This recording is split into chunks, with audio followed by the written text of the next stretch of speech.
آج کی ہماری گفتگو کا مرکز ہے ایک ملک کے آئین کی زبان۔ لیکن ٹھہریے، ہم کوئی بڑی بڑی شہ سرخیوں والی شکوں پر بات نہیں کر رہے۔ ہم جا رہے ہیں پردے کے پیچھے، آئین کے انجن روم میں، جہاں وہ الفاظ اور تعریفیں چھپی ہیں جو پورے قانونی نظام کو چلاتی ہیں۔ ہم پاکستان کے آئین کے باب پنجم کا جائزہ لے رہے ہیں، جو تشریح اور تعریفات سے متعلق ہے۔ یہ ایک طرح سے آئین کی اپنی ڈکشنری ہے، اور ہمارا مقصد یہ سمجھنا ہے کہ کیسے عام سے نظر آنے والے الفاظ کو بہت خاص، بہت طاقتور معنی دیے جاتے ہیں، جو طاقت، معیشت اور شناخت کے پورے منظرنامے کو تشکیل دیتے ہیں۔ انجن روم کی مثال آپ نے بہت اچھی دی، کیونکہ یہ واقعی وہی ہے۔ عام طور پر لوگ ان حصوں کو نظر انداز کر دیتے ہیں، انہیں خشک اور بورنگ سمجھتے ہیں۔ لیکن سچ یہ ہے کہ قانون کی اصل طاقت اسی وضاحت میں ہے۔ ہر لفظ بہت سوچ سمجھ کر چنا جاتا ہے تاکہ کوئی ابہام، کوئی گنجائش نہ رہے۔ اگر یہاں ذرا سی بھی ڈھیل چھوڑ دی جائے تو پورا قانونی ڈھانچہ کمزور پڑ سکتا ہے۔ تو آئیے دیکھتے ہیں کہ آئین خود اپنے الفاظ کی وضاحت کیسے کرتا ہے اور اس کے پیچھے کیا سوچ کار فرما ہے۔ بالکل، تو آئیے سب سے بنیادی چیزوں سے شروع کرتے ہیں، اتنی بنیادی کہ سن کر حیرت ہوتی ہے کہ انہیں بھی لکھنے کی ضرورت پڑی۔ مثلا وقت، جنس یا تعداد، کوئی بھی قانونی دستاویز اتنی باریکی میں کیوں جائے گی؟ یہ سوال بہت اہم ہے، اس لیے کہ قانون میں کچھ بھی فرض نہیں کیا جا سکتا۔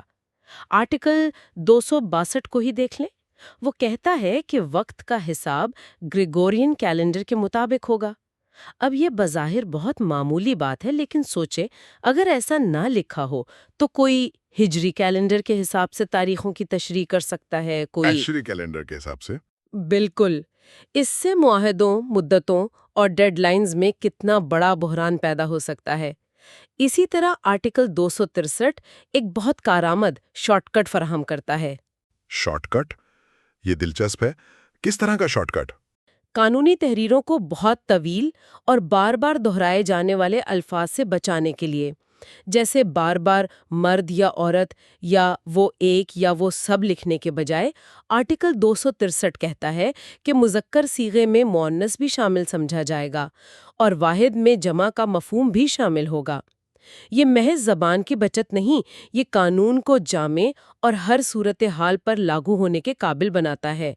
یہ ایک طرح سے قانونی کوڈنگ کی زبان ہے جو کم الفاظ میں زیادہ سے زیادہ معنی سمو دیتی ہے۔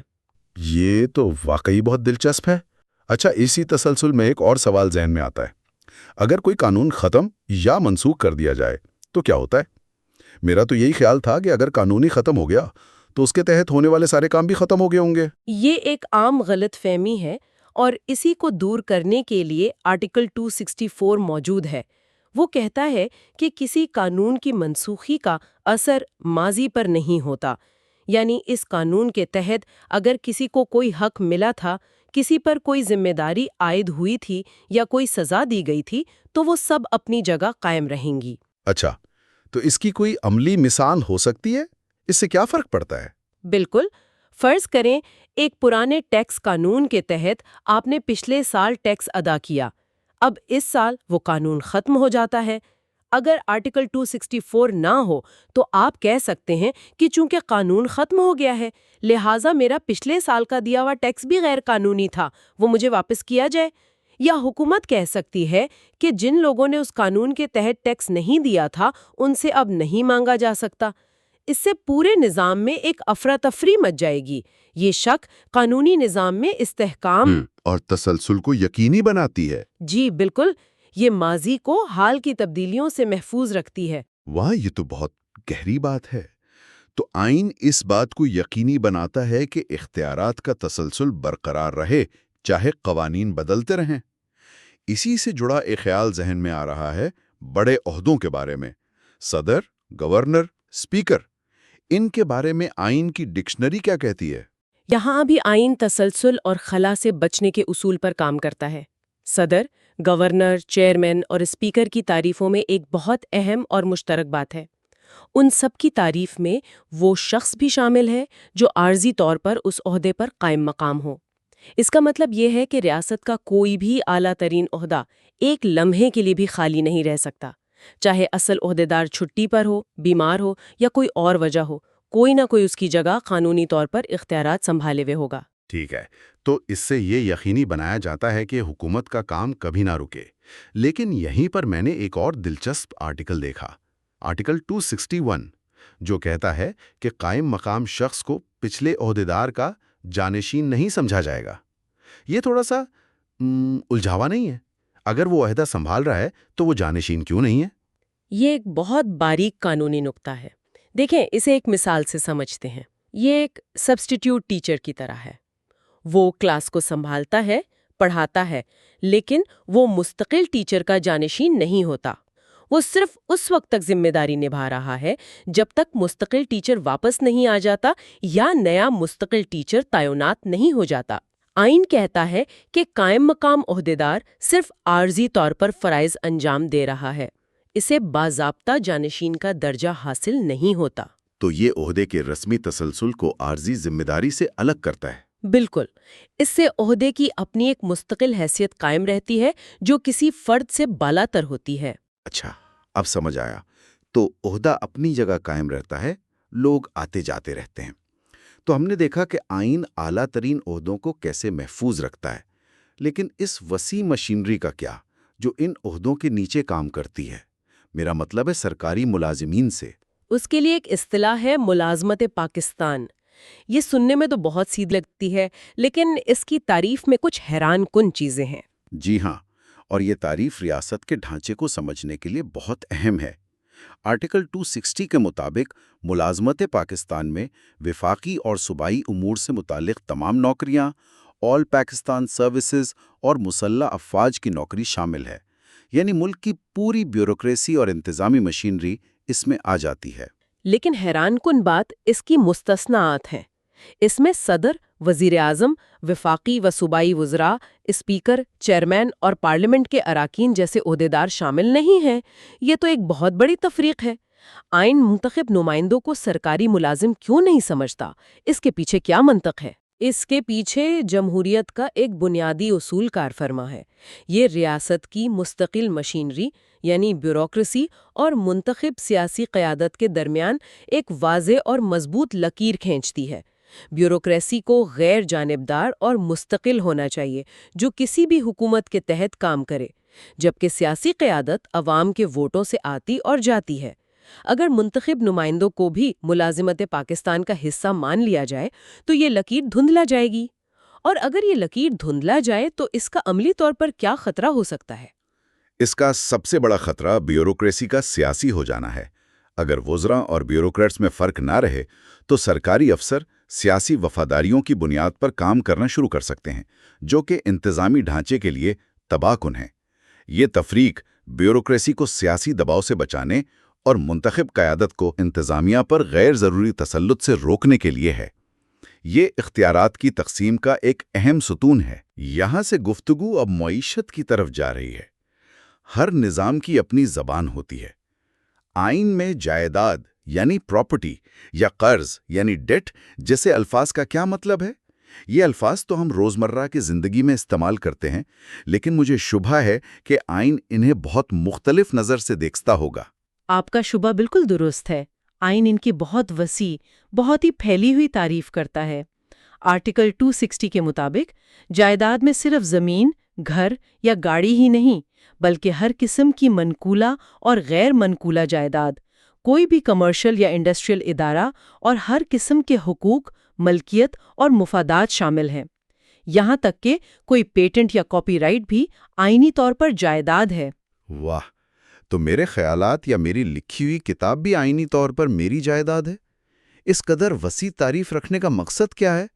یہ ریاست کو کس قسم کا اختیار دیتی ہے؟ یہ ریاست کو قانون سازی اور ٹیکس کے نفاذ کے لیے بہت وسیع اختیارات دیتی ہے۔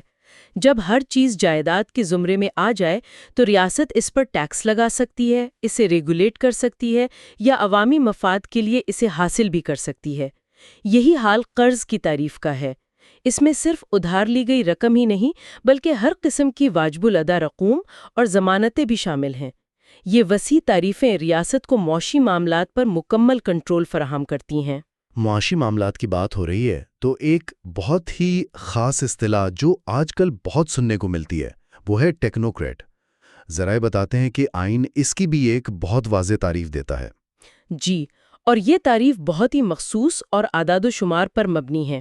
آرٹیکل 660 کے مطابق ٹیکنوکریٹ وہ شخص ہے جس کے پاس کم از کم 16 سال کی تعلیم ہو اور اپنے شعبے میں قومی یا بین الاقوامی سطح پر کم از کم 15 سال کا تجربہ ہو۔ 16 سال کی تعلیم اور 15 سال کا تجربہ، یہ تو بہت سخت اور ایک طرح سے ریجڈ تعریف ہے۔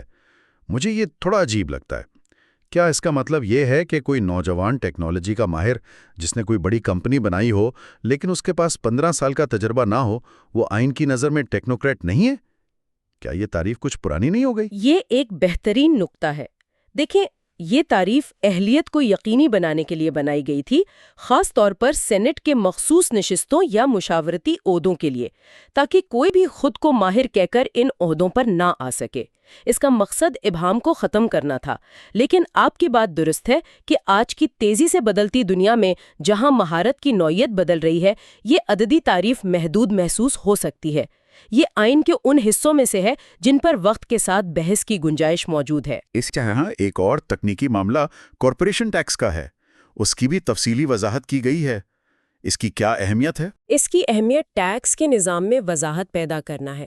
آئین اس کی 3 شرائط بتاتا ہے جو اسے دوسرے ٹیکسوں سے الگ کرتی ہیں۔ پہلی، یہ زرعی آمدنی پر لاگو نہیں ہوتا۔ دوسری، کمپنیاں جو منافع اپنے شیئر ہولڈرز کو دیتی ہیں اس میں سے یہ ٹیکس نہیں کاٹ سکتی۔ اور تیسری، اسے افراد اپنی ذاتی انکم ٹیکس کیلکولیشن میں شامل نہیں کر سکتے۔ تو ایک طرح سے یہ کمپنیوں کے لیے ٹیکس کی ایک الگ محفوظ لین ہے۔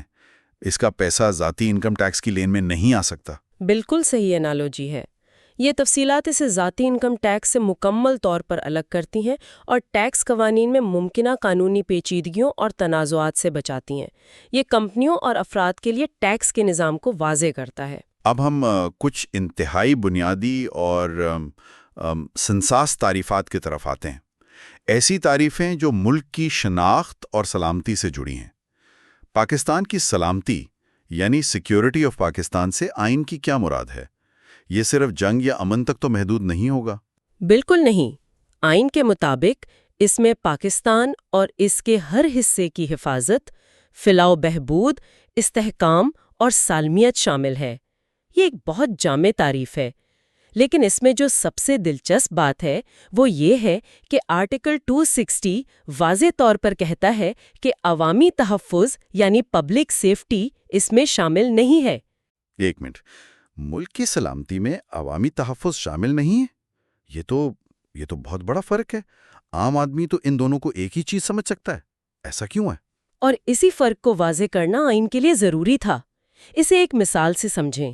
اگر ملک پر کسی بیرونی طاقت کے حملے کا خطرہ ہے یا کوئی بڑی دہشت گردی کی سازش ہے تو یہ پاکستان کی سلامتی کا معاملہ ہے اور یہ وفاقی حکومت کے دائرہ اختیار میں آئے گا۔ لیکن اگر کسی شہر میں 2 گروہوں کے درمیان کوئی تصادم ہو جاتا ہے یا کوئی دھرنا ہو رہا ہے تو یہ عوامی تحفظ کا معاملہ ہے، اور یہ عام طور پر صوبائی حکومت اور مقامی پولیس کی ذمہ داری ہوتی ہے۔ یہ تفریق اختیارات کی ایک واضح لکیر کھینچتی ہے تاکہ بحران کے وقت یہ کنفیوژن نہ ہو کہ ذمہ داری کس کی ہے۔ اچھا، تو یہ بحران کے وقت ذمہ داری اور اختیارات کی تقسیم کا معاملہ ہے۔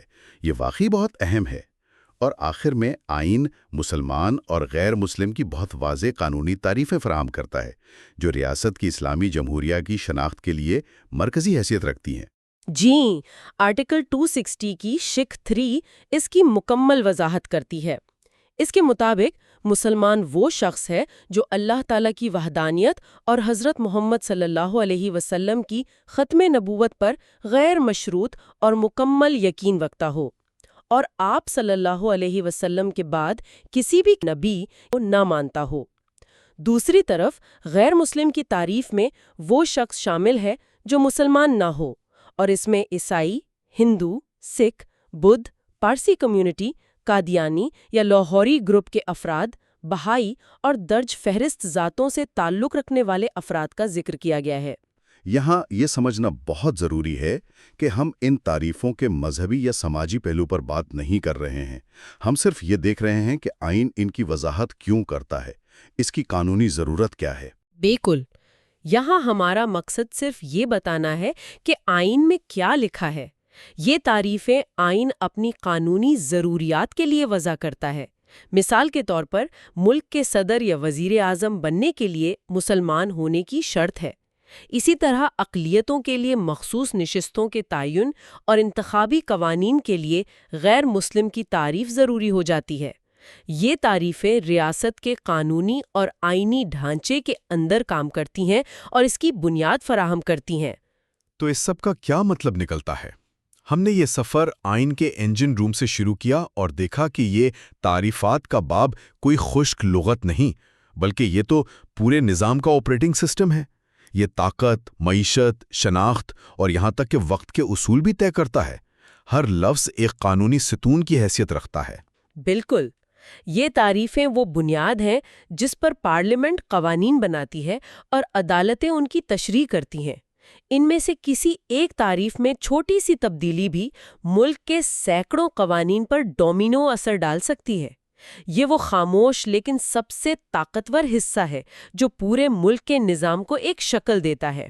زبان خود حکومت چلانے کا ایک بنیادی اوزار ہے۔ الفاظ کا انتخاب اور ان کے معنی کا تعین صرف ایک علمی مشق نہیں، بلکہ یہ طاقت کی تقسیم اور ریاست کے کردار کا تعین کرتا ہے۔ اور یہ ہمیں ایک آخری سوچ کی طرف لے جاتا ہے۔ ہم نے ٹیکنوکریٹ کی تعریف پر بات کی۔ آئین نے اسے ہندسوں میں قید کر دیا۔ 16 سال کی تعلیم، 15 سال کا تجربہ۔ یہ ایک دلچسپ سوال اٹھاتا ہے۔ ایک ایسی دنیا میں جو ہر روز بدل رہی ہے، جہاں مہارت کے نئے نئے شعبے ابھر رہے ہیں، وہاں مہارت کی ایک مستقل اور عددی آئینی تعریف وقت کے ساتھ کتنی کارآمد رہتی ہے؟ اس وقت کیا ہوتا ہے جب تجربے کی نوعیت ہی بدل جائے اور آئین کی تعریف وہیں کھڑی رہ جائے؟ یہ وہ سوال ہے جو آئین کی روح اور وقت کے تقاضوں کے درمیان تعلق کو سمجھنے کے لیے بہت اہم ہے۔ You are watching Legal Gupshup and GK with MD, your source for legal, historical, and breaking news. Don't forget to like, subscribe, and share for more informative content.